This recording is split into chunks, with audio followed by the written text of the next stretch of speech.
3, 2, 1, NoCo. Welcome everyone to the More You NoCo. Ivan Wayne here, the host of this podcast about the people and ideas all around the area of northern Colorado. Our guest today is none other than AJ Cohen, the founder and owner of Up and Running Physical Therapy located in Fort Collins. Was this the earliest podcast I have yet to record? Yes. Do you like people who spend their lives helping other people? I hope so. If you do, you're going to like hearing from AJ. What does starting a physical therapy company from your own house entail or look like? We'll get to find out from AJ today. In addition, he has a challenge for you, so don't miss the end of the episode today and find out what you can do in the last 8 days of the challenge he is hosting. And yes, there are prizes involved. What are we doing? Let's get this episode up and running. I sit here with Dr. AJ Cohen, the owner and founder of Up and Running Physical Therapy. Good morning. Hey, good morning. Thanks for having me on the show. Absolutely, and officially the earliest recording that we've done here. So I want to start off with introducing people to what is Up and Running PT. Yeah, Up and Running Physical Therapy it's a really unique physical therapy practice that I've started here in Fort Collins. And right now I'm seeing a lot of runners. I love working with runners. And so I cater to runners. I'm also a very avid rock climber, and that relates closely to my future plans here that I'm sure we'll talk about. But overall, I see a lot of just active adults in general. Anybody who's experiencing any sort of pain or stiffness or other musculoskeletal symptoms that need some physical therapy. And currently we are meeting in your home clinic. Yes. But eventually you'll be moving into a public space. Do you mind covering all of that? Yeah, definitely. So there's a new 30,000 square foot rock climbing fitness facility opening up in South Fort Collins, just south of Harmony Road on College. And so they have a real cool space for me that they're going to sublease to me, which is really cool because the rock climbers are the ones that are harder to tap into. I'm pretty interwoven into the running community, and so the runners come to me pretty easily, and the rock climbers are harder to reach. So this will be a really good entry into seeing a lot of rock climbers, which is really cool. What makes rock climbers more elusive? I don't know. They have that more of that dirtbag kind of personality a lot of the time. Maybe not so much the gym climbers, but definitely the outdoor rock climbers, where they're living out of their van, living out of their car. They're really cheap. Maybe not replacing all the gear they need to as often. But, so having them go and seek out an additional service like physical therapy or having to pay for anything extra in general, I feel like, and obviously I'm stereotyping a little bit, but I just feel like maybe that's the reason why, that dirtbag mentality. And what do you mean by dirtbag? Because I feel like our listeners are like, oh, shots fired. Yeah, no, it's a pretty common term in the climbing community. It's kind of like, you buy a van, you throw a mattress in it, you do you find some public bathrooms to shower in, and you find a mountain town with some good rock climbing, and you stay there for a week or a month, just kind of living out of your car. And it's a really cool concept that really allows rock climbers to just kind of stay climbing, climb a ton in a short amount of time, but they got to live out of their car, and the term is just known as dirt bagging. Right. Okay, cool. And how did you get into running to start? My dad was a really big runner. He was a super healthy guy, and he actually he passed away suddenly and unexpectedly while bike riding to work, actually. At the time, I was only doing occasional 5 and 10Ks with him just because he wanted me to, but I wasn't really a runner. So then his coworker, his friend, reached out to me after he had passed and said, hey, I'm running a half marathon in memory of him, and I was wondering if you wanted to do it as well. And so I said, sure. And we made up these cool t-shirts, and we ran it.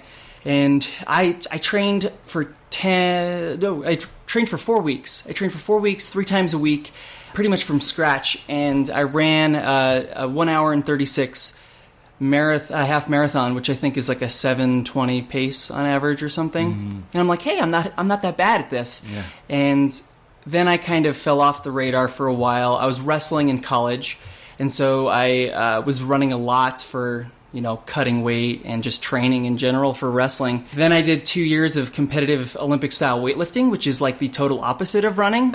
And then eventually made my way back to running, which I've been doing for pretty consistently the last 6 years.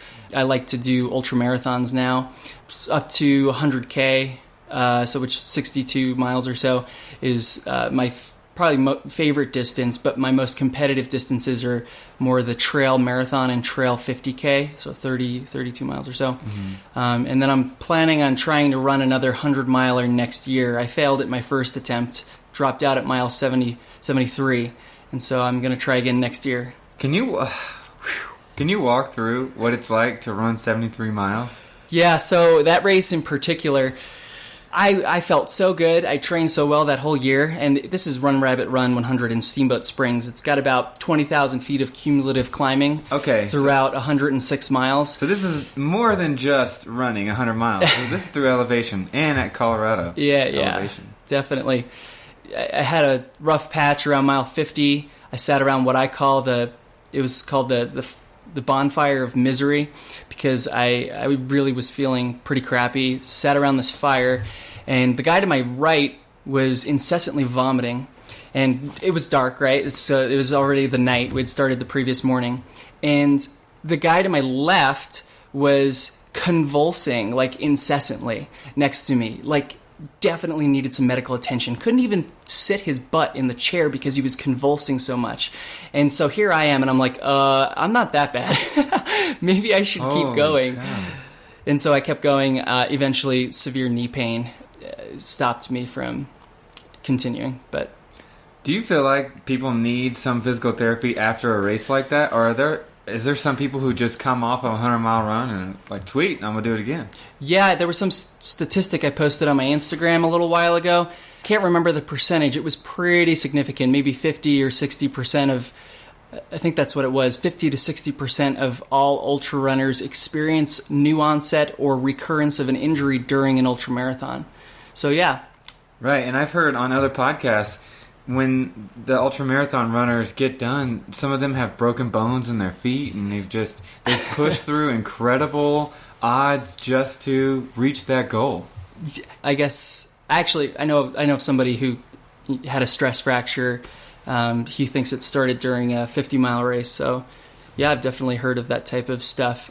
You do hear about other issues as well, other illnesses associated with it, like rhabdo, and you hear sometimes the CrossFitters getting that as well. It's just from basically extreme fatigue in the body, and you get some chemicals that are off balance in the body. It's pretty dangerous for your kidneys and stuff. Yeah, I've never heard of rhabdo. Yeah. It's interesting. What is it? You mind going through it? So basically your kidneys start shutting down. That's the easiest way to think about it. A really good way to fight it, or at least prevent it a little bit, is to keep your fluids up. Definitely during like an ultramarathon in general, the dehydration component is huge. Once you start getting dehydrated, your body is less able to regulate its temperature. It increases your perceived fatigue, and it's just dangerous as well for organs like the kidneys. All right, so we are here in Fort Collins. Are you from the area? I'm not. I listened to one of your other podcasts. I think, was it 2014 you moved here? Yes. Yeah, so did I. It was July 1st when I moved here. Wow, we're only 3 weeks apart. Yeah, definitely. Came from, so I grew up in New York on Long Island, the eastern part of Long Island. Not Hamptons, not that far east, but almost. I went to undergrad and grad school in Connecticut, Fairfield, Connecticut, at Sacred Heart University. Got my doctorate there. And a month later, we got married, my wife and I, who I met at college. And then 1 month after that, we moved to Fort Collins.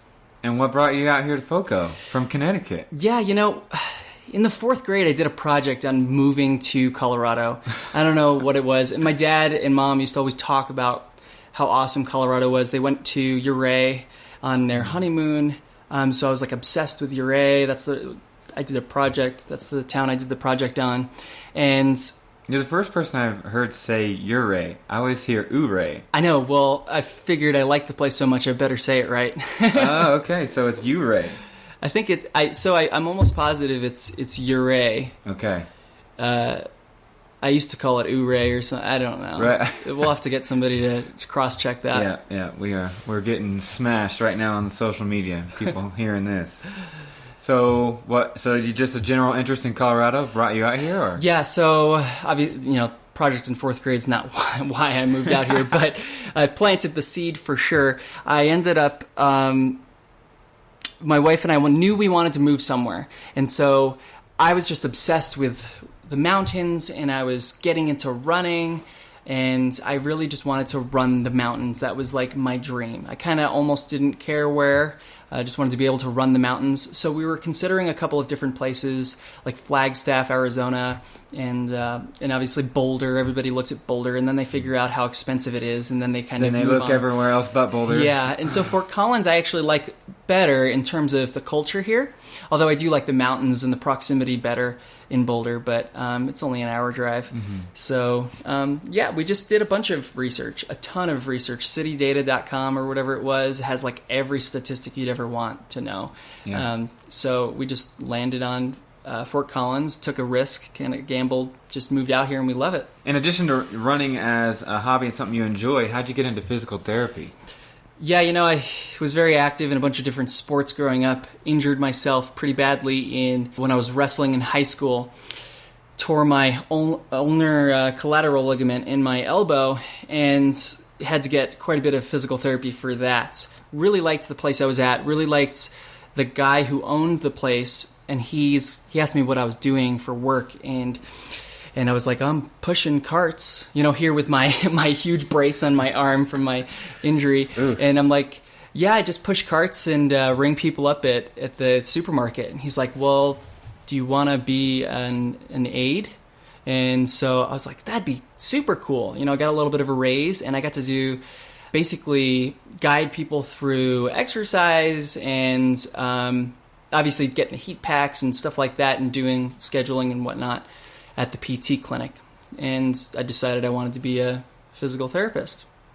So you got recruited into the clinic by being a patient there. Yes, exactly. And then you just really enjoyed your experience, and you thought, this is what I want to go to school for. Yeah, definitely. Yeah, so what is your doctorate in physical therapy? Yep. Or? And so you're out here in Fort Collins. You've been here a little over 4 years, if my math is correct. Mm-hmm. What inside you started building that said, I need to do this on my own? Yeah.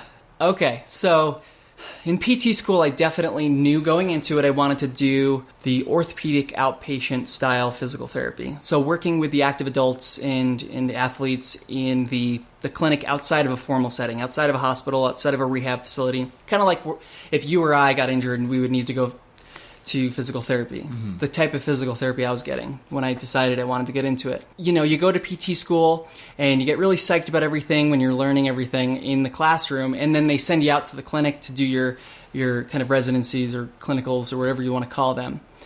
And the first one I had was at an orthopedic outpatient setting, and we call these types of clinics patient mills, because they just grind all day long. The therapists are burned out because they're seeing 3 or 4 patients an hour for 8 to 10 hours a day, and the patients are really only getting a couple of minutes one-on-one with the PT, maybe like 15. I think the national average is somewhere between 15 and 20 minutes one-on-one with a PT per session.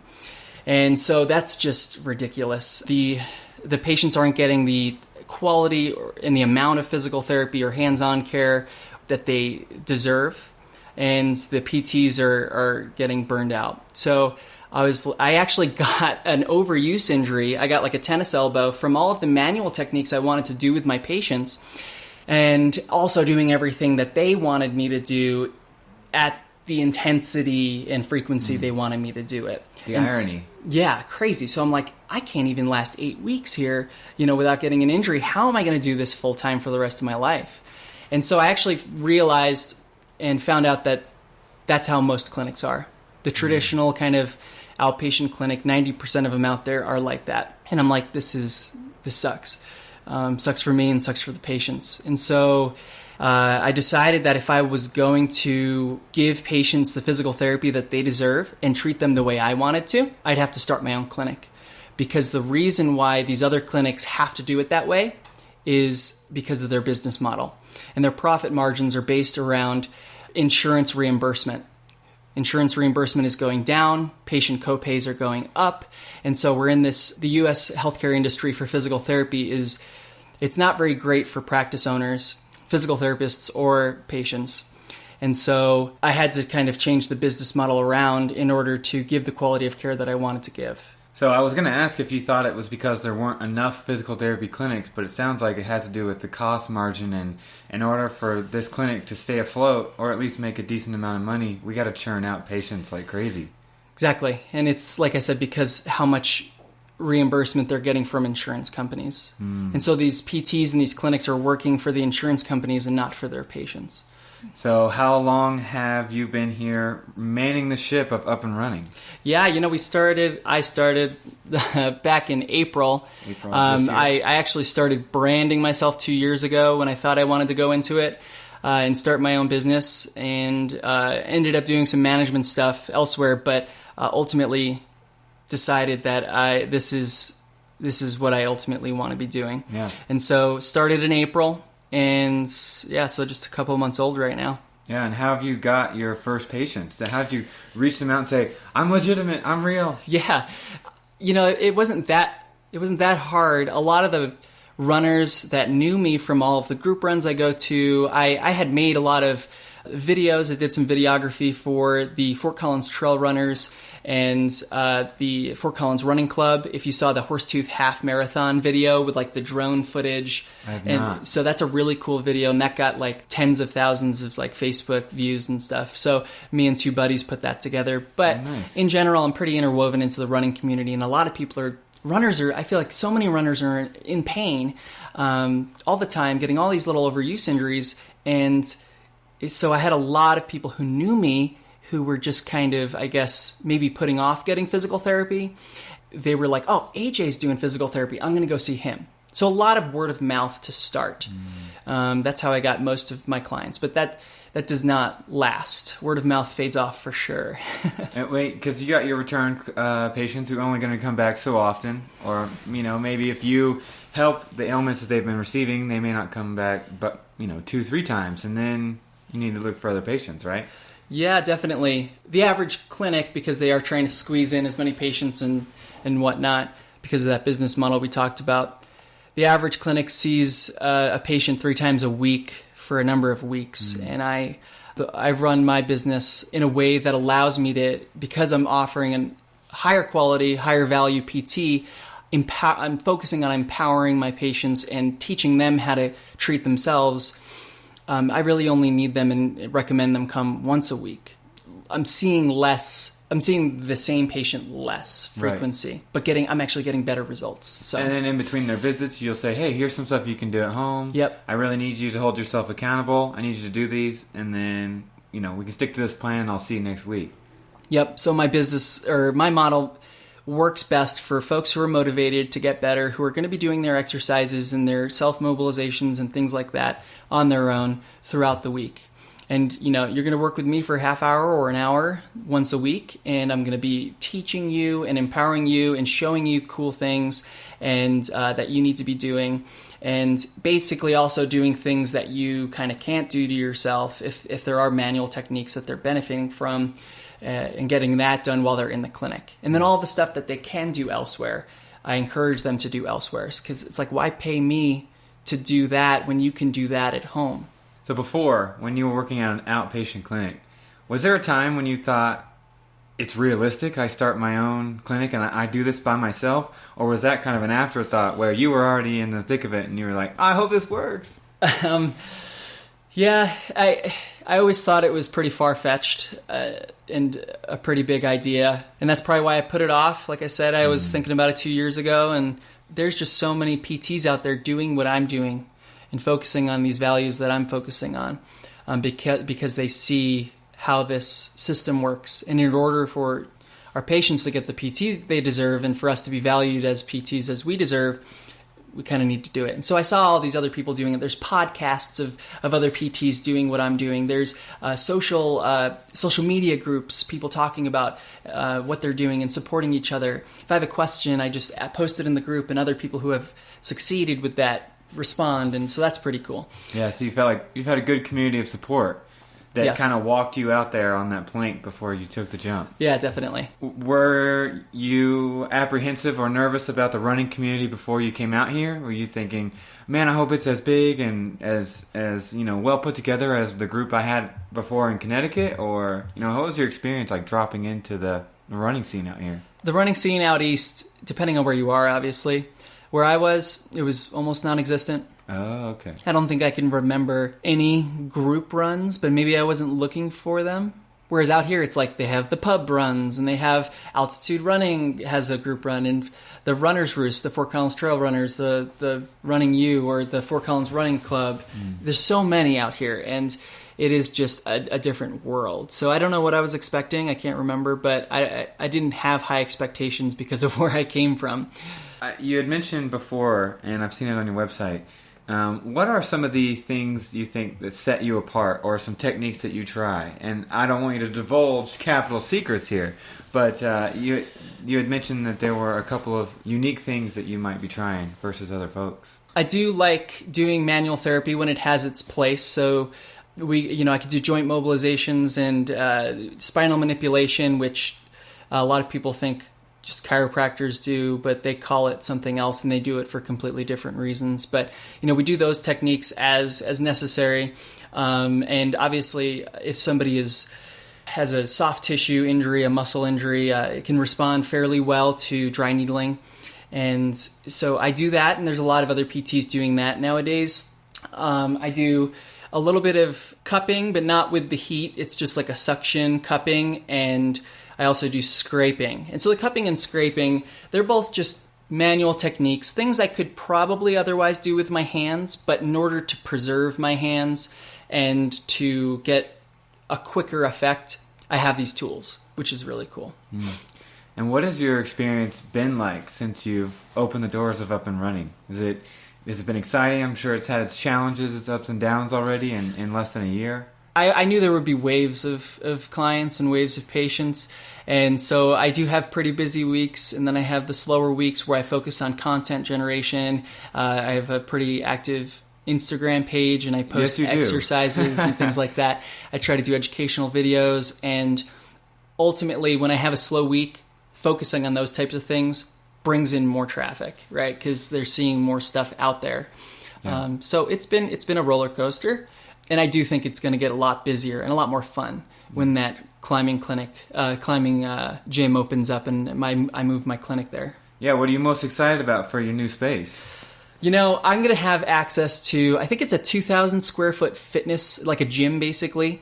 So it's going to have all the equipment in there, kettlebells and squat racks and stuff like that. Treadmills, which will be good for like video running gait analysis, which I do with a lot of my runners. Having access to all of that equipment is awesome, because ultimately patients need to be loaded. They need their muscles and their tendons and their joints and ligaments to be loaded.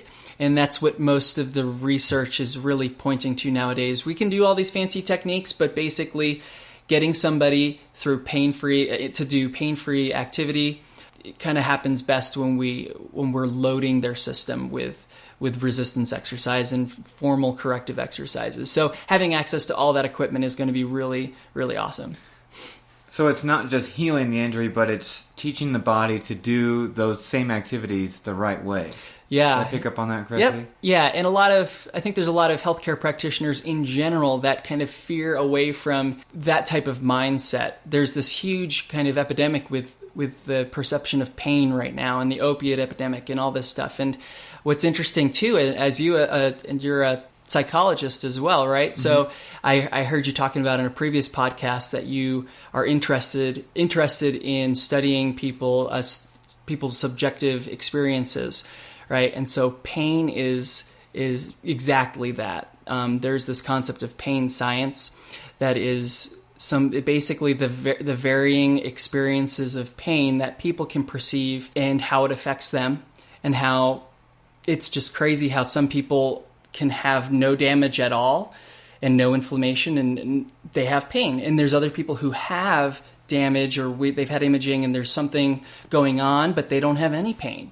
And so it's just crazy. And ultimately, I think our biggest role as a physical therapist is to teach our patients, our clients, teach them how to move without pain, how to not fear these movements that they love doing that are painful now, and try to retrain their brain into not experiencing pain with those activities. Right, because physical therapy, you want to get people not just healed, but back to being able to do what they love, whether that be running, weightlifting, swimming, whatever it is. Exactly. And if, quite frankly, I hear this all the time, runner will say, I went to the doctor and the doctor said, oh, it hurts when you run, so stop running. Like, that's just lazy healthcare. Not only is it lazy healthcare, but you're creating a fear avoidance belief model, basically, with this patient. And they're either consciously or subconsciously, they're associating pain with that activity. Because now a formal healthcare figure told them, don't run, it's bad for your knees, which isn't true. And so now they're kind of fearing that, and it is just exacerbating this situation with their brain and their perception of pain. Yeah. Well, I have to admit, my first reaction to ultramarathon running and hearing about the intense ailments people face while they're doing these races or afterwards, and I think, why would you do that? You're just hurting yourself. But I think we can't overlook that people want to do what they're passionate about. If they love to sign up for getting their butt whooped on the hardest race in the United States, then who am I to say they shouldn't be doing that? And it's nice to know that we have people like yourselves out there helping people do what they want to do, regardless of what that is, and helping treat their body or even prepare their body ahead of time to handle these things so that people can get out there and do what they want to do. Exactly. Yeah. Yeah, no matter what it is. Us ultra runners, we just run a crazy amount. Maybe our body is or isn't meant to do that, but the body's super adaptable. And so we can train our body to resist those types of stresses, to do it in a healthy way. Same with the CrossFitters. I don't really think the body is supposed to be able to do 100 burpees and 100 whipper pull-up things and all of that stuff over and over, but the body's super adaptable, and we can definitely train people to be able to do those things if they enjoy it. Right. So yeah, the pain threshold thing you had mentioned is funny. When I was first learning about this in my psych field, it made me feel better because I have never been a person who can run that far. I just feel like, man, half a mile into this, I'm counting the milliseconds down until running is over. But it was interesting to learn how we're finding that in a lot of the different sports top athletes, the area of the brain that controls pain is sometimes even physically smaller, or it's not as reactive. So not only are they, more physically adept, but if we were to have a knob, and after running 20 miles, two people were able to set a knob, how much pain are you experiencing right now? They'd be different. And, they're experiencing different levels of pain versus the average person if they were trying to compete against them. Yeah. And and it also relates to what someone thinks pain could be from. And so a lot of people think all pain means damage. Something's being damaged, but really it's a protective response. Our body has evolved to, and it's created this perception of this concept of pain for self-preservation.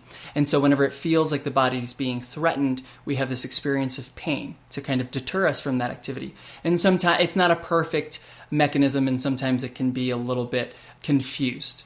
And so, training, you can definitely train that. And so like my wife says, oh, when I feel pain when I'm doing something, my body says stop. Like, I just say stop. And then she says, but AJ, when you feel pain, it just means you must just think to yourself, keep going. Yeah. And I'm like, yeah, exactly. And it's just because I know that not all pain means damage. Yeah. Sometimes I've brought a friend to the gym to work out, and they say, it hurts on the first, set or two. And I'm thinking, exactly. That's why we're here. Yeah. And, we make, performing at a higher level later because we're conditioning our body right now. Exactly. Yeah. I wanted to ask, earlier you had mentioned Instagram, and first, that is how I reached out to you. I found you because of your very active and immersive Instagram and social media accounts. Have you got any patients from your Instagram or people who said, I found you online, posting these sweet videos? Yeah, I just started doing the Instagram thing, I think 2, maybe 3 months ago.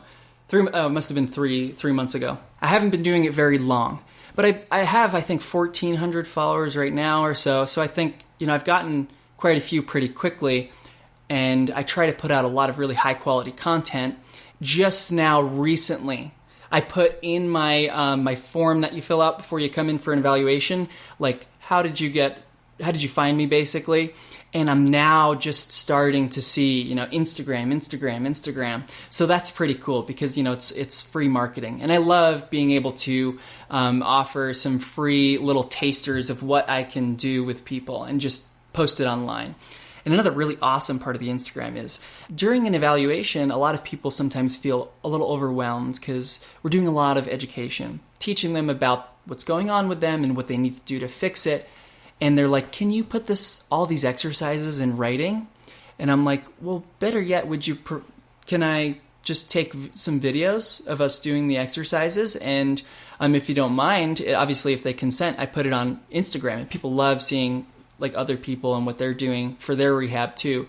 But a benefit to the patient is that they get these videos of them or me doing these exercises as opposed to like just instructions on a paper. So that's kind of cool too. Well, yeah, because especially the first thing that comes to mind with me is anytime I need to fix something on my car versus reading an instruction manual. If there's a YouTube video out there of someone doing the same thing, it's like, bless, miracle. It's so much better to be able to watch a video. It just gets at things you can't describe definitely in a certain list form. Yeah, I do like being able to offer all these little tidbits of information to people, but I do try to make it clear that the body can be confusing in terms of what's going on. It could feel like one thing and be something completely different. And so I try to throw it in there as much as possible that if you haven't already seen a healthcare provider about this, definitely get a professional opinion. I recommend seeing a PT first before you try to treat something yourself, especially if it's getting worse, if it's not getting better. So I do put everything out there, and also as kind of like a little disclaimer, try not to treat yourself if things aren't really going well. Well, yeah, it makes me think of the difference between looking up something on WebMD that you're feeling versus actually going to the doctor. Yeah, Dr. Google's not so accurate. Yeah. You mentioned earlier that you are excited to have a treadmill in your space so that you can watch people's running gait. And I want to ask you about a myth I had heard like 2 years ago. I'm not sure. Is it true that we run differently on a treadmill versus when we're propelling ourselves forward? Or is this some sort of mental propaganda lie? For sure, a little bit. It's going to depend on the situation, on the person. And I actually prefer in certain circumstances to do a running video gait analysis with them running on a surface instead. So right now I'm doing my video gait analyses just like that, because I don't have a treadmill right now. But I almost like it better because of that concept of it just being more specific to what they're actually doing.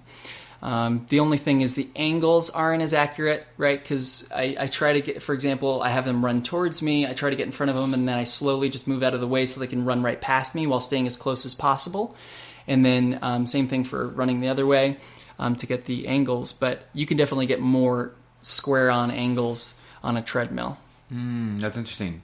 So you're just trying to find the lesser of two evils, and depending on what they're looking for? It depends on what's going on. If somebody is having a propulsion issue or whatever, something that I think might benefit better from a standard surface running gait analysis, I'll do that. But there are a lot of situations where it's probably not going to matter so much, and so the treadmill will be more convenient. Right. So there's a difference, but it's nothing anyone should be worried about. No. Like if I run on a treadmill a couple days a week, it's going to affect the way I walk around town. No, and there's a lot of concepts in general that runners really stress about in terms of thinking it affects their running a ton, and it really doesn't. And that's probably one of them.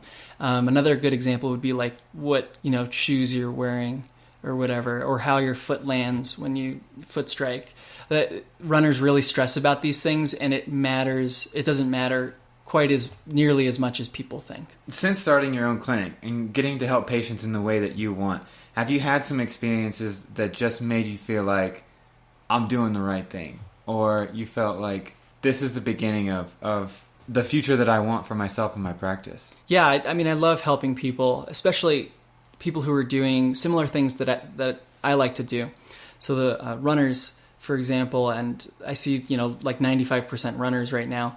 There are some people who I get better really quickly. This one guy came in with what we thought from first glance was like a IT band syndrome, that lateral knee pain, and it ended up being some nerve issue. He was getting he had some nerve tension, some nerve pain in that same area. And so we were stretching his femoral nerve, doing some nerve mobilizations and other exercises for 20 or 30 minutes. And he had no pain anymore after that. This was a week before the 100K race that we did. We both did this race. So he came to me like panicking a week before the race. I have this knee pain, and we kind of both were really happy and amazed that we were able to completely get rid of his pain in like 30 minutes. And he ran the next day, no pain. He ran the race, all 64 miles of it, without pain. And that's just amazing. And then there are the other folks who have a more traditional line of progress. So I had a recent patient who was having a lot of pain in his hip flexor. Did a lot of strengthening and interventions there, some dry needling and other stuff. He bought like a 5-session bundle, and after those 5 sessions was back to running real strong. He just finished a 50-mile race in Steamboat. And then there are other folks who I've really helped too, and the most rewarding is when they say they've tried other healthcare professionals, maybe other PTs, they've tried chiropractors, massage therapists, and then they come to me and they're like, almost totally demotivated from all of that. And so I had this one guy who was fighting plantar fasciitis for a year, and he had moved out here for running in the mountains and could not run. And so I saw him for a couple weeks, and he's back to running. And so those are the really rewarding ones. So that's what makes it all worth it, for sure. Maybe a hard question to answer, but do you feel like it's more motivating for you and more rewarding to help someone in a short amount of time? Or those projects that you start off confused, you go through 3, 4, 5 things, man, I'm really trying to move the pieces around, what can work, and finally something starts pushing through? So any progress at any time is awesome, right? I really, really love helping people very quickly, and I do help, there's a decent number of people who get improvement pretty quickly. But we got to make sure we address the root cause, make sure that pain doesn't just go away, but it stays away, it doesn't come back. I do get Google reviews and stuff like that from these people because that's just like a huge experience for them. They had only a couple sessions or maybe even just 1 or 2 sessions, and they're like better. And then they post a review about it, and sometimes maybe other people are coming in who won't respond so quickly. They won't be what we call a rapid responder. I just don't want them to be discouraged from not seeing progress right away, because it sometimes, most of the time, takes hard work on my part and their part. I like, obviously, a mix. Yeah. I do see most people get better in about 5 or 6 weeks, which is why I offer that 5-session bundle, because it allows them to come in for an evaluation and then once a week for 5 weeks or so. And most people feel kind of empowered enough to be able to take over, or they're kind of better by then. So you want patients to know that their case is going to be specific to them. Don't get discouraged if you happen to read miracle stories online, or don't get discouraged if you read a review of someone who just, could not maybe get specifically what they were looking for from their PT, whether it be you or someone else. People just need to know, I got my exact own scenario, and we're going to work through that. Yeah, definitely. Little wins here and there. And I do throughout my evaluation and throughout my plan of care and treatment sessions, I find little things that aggravate their pain, things that maybe they want to do or whatever that relate to what they want to do. And I test them, and they'll feel a little bit of pain. We'll try an intervention, and then we'll retest, and there'll be less pain. Little wins here and there that let them know that we are working towards the overall goal. We're seeing progress. You may not be able to run 50 miles yet, but we're getting there. Right. I may never be able to run 50 miles, period. Well, not with that mindset. Uh-oh, he's pushing back on me. Since starting Up and Running, has there been a challenge that came out of left field or something you didn't expect? Like a trouble or a roadblock or something that's harder now that you're in the thick of it than what you expected? With the clients that work best with me and the business model that I've set up, because of the reasons I've explained earlier, I cannot, and will not market directly to physicians. That's what all these other clinics are doing. They're walking into a doctor's office and buying lunch or doing a talk or whatever, and they're trying to get doctors to tell their patients to go to them. They're depending on the size of the company, they also are buying out, sponsoring these races, and I can't compete with them. And I can compete with them on a outcomes perspective. I'll get just as good or better outcomes, and I can confidently say I offer a higher value, higher quality physical therapy service than them.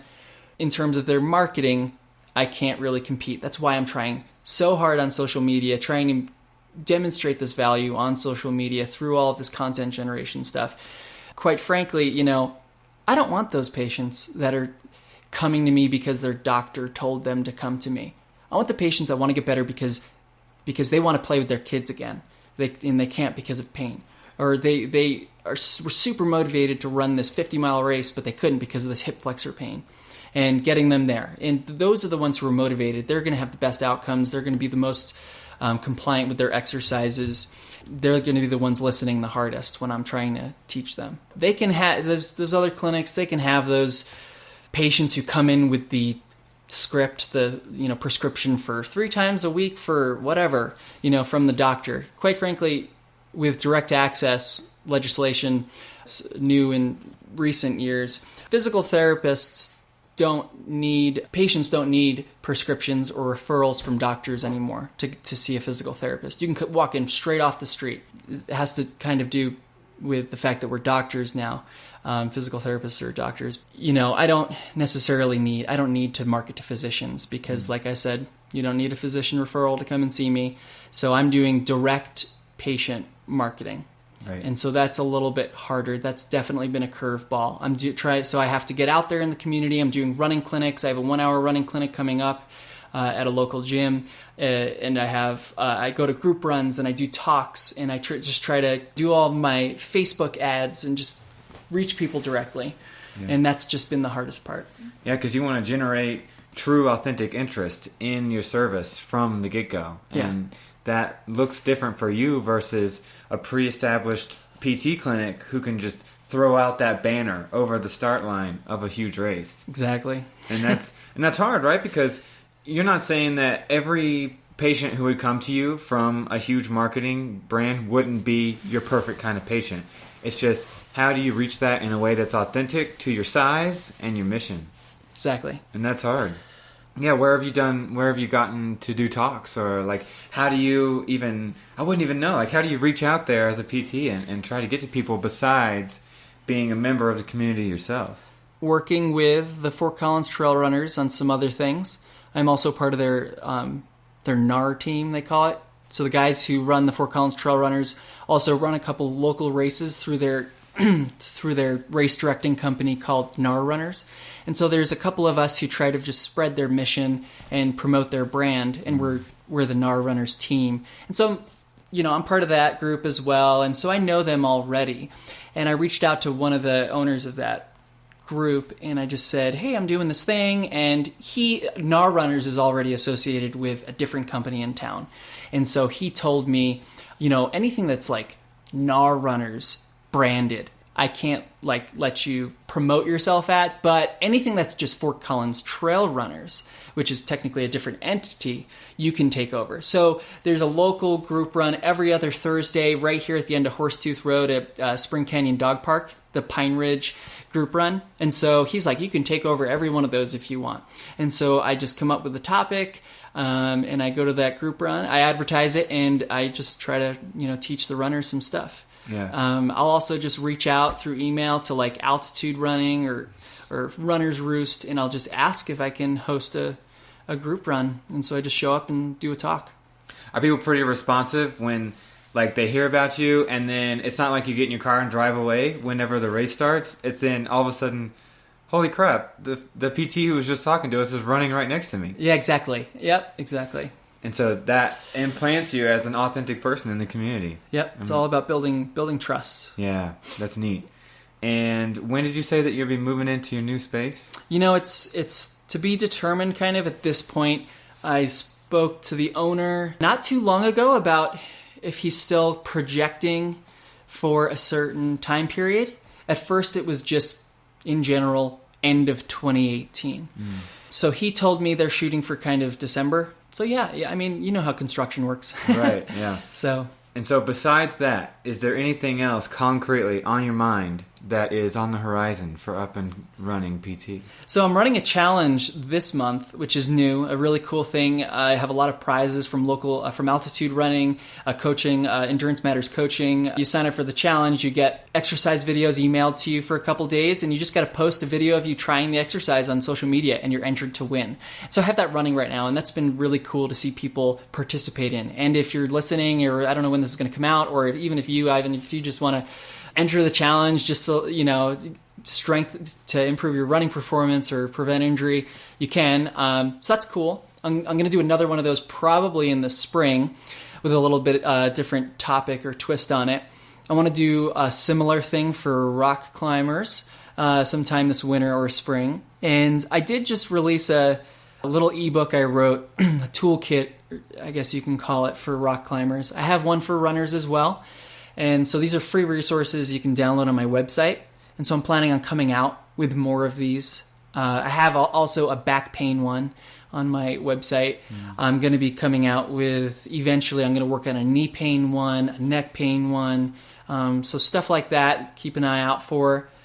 But in general, just looking for ways to just reach out to the community and show them what I can offer. Yeah, get people motivated and interested and connected with you. Yeah. How long is this current challenge running? It's through the whole month of October. Okay. So obviously you get like an email a day for 5 days, starting the day after you sign up. So if you want to do them all in the time limit, definitely have to start here in the next week. But you can obviously sign up like the 30th of October here and just do one exercise. Enters you to win one of the consolation prizes possibly, but you can't win you can't win the grand prize unless you do all 5 of the exercises. So, but yeah, you can basically sign up by October 30th so that you're doing that exercise the next day on the 31st. So it ends in October here. Okay. And if, let's say, a listener maybe has been struggling with something, maybe they might have something in the future and they'll remember this podcast, or maybe they're just really interested in all this content you put out on Instagram, your website, and elsewhere. What are all the different avenues you would suggest people get a hold of you or get in touch with you? Yeah, if you go to my website, I have a variety of forms that you can find. They're big buttons right there, right on the front page. There's a video of me explaining similarly, my mission and I try to basically tell the website visitor you're in the right place, and ultimately pick one of those buttons that relates best to you. There's one that just says just talk to a PT, inquire about a free consultation, or just pick whatever one relates to you and fill out a form and get in contact with me. You can text the number that's on my website, you can call it, you can send me a Facebook message, you can send me an Instagram message. I really don't care. I want to help you, and however you want to reach out to me works for me. What most people end up doing is they fill out a form on the website, and we schedule, usually within 24 hours, I get them on the phone, and we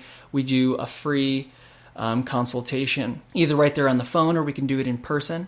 And we find out really what their goals are, what it means to them to not be able to do what they can't do, and how we can get them, and what approach I might take in getting them back to doing those things. So I really encourage everyone to just inquire about that free consultation that I offer everybody. Well, we have a lot of entrepreneurs on the show, people who jump off the beaten path and they try their own thing. So just as a general person, not even just as the host of this podcast, thank you for seeing an issue in the medical community and getting people back to what they have a passion for and deciding to do something about that for the betterment of people who, mainly runners right now, people who want to get back out there on the pavement and get back to it. So thank you. Yeah, it's my pleasure. And thank you for your time and being on the show. No problem. Thanks for having me. Do you have an idea or input about a possible future guest on the show? Reach out to us at themoreyouknow@gmail.com or just private message us on our Instagram page. I want to say a special thank you to Russell Isaac Long, the man responsible for all the music used here at the More You Know Co. Are you looking for a little bit of bonus content in addition to the regular episodes on the show? Look for us out there on the interwebs on Facebook, Instagram, and Twitter, all at The More You Know Co. Until next time, peace!